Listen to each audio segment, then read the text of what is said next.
Iš kur pinigų reikia gauti? Žmonės vas naujo mašiną važinėjęs, aš su senu kledaru namus įsirenginėjau, aš ką?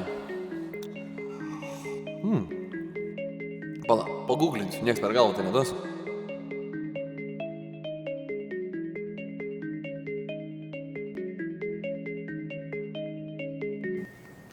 Inbank, sumanių idėjų finansavimas. Kamilė klauso.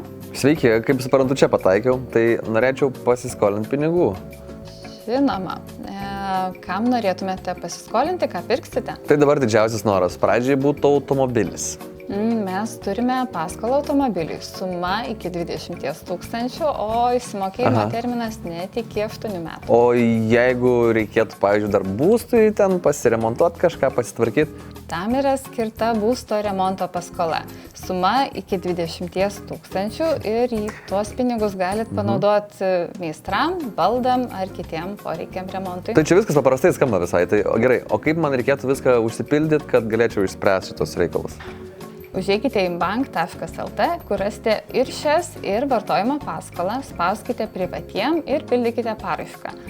Vos per kelias minutės suteiksime atsakymą ir su jumis susisieksime. Vėl viskas paprastai. Tai gerai, ačiū Jums, aš jeigu ką Jums dar paskambinsiu, o šiaip pabandysiu užsipildyti. Tai lauksiu Jūsų atsakymą paskui. Ačiū, iki. Puiku, lauksim sugrįžtant. Gerai. Tai gavau pasiūlymą ir supratau, kad Inbank gali gauti vartojimo paskolą iki 15 000 eurų. Paskolą automobilį iki 20 000 eurų. Paskolą būsto remontui iki 20 000 eurų. Jeigu nori viską gudriai ir greitai atlikti, kreipkis į Inbank. Inbank.lt, nes Inbank yra sumanus pasirinkimas.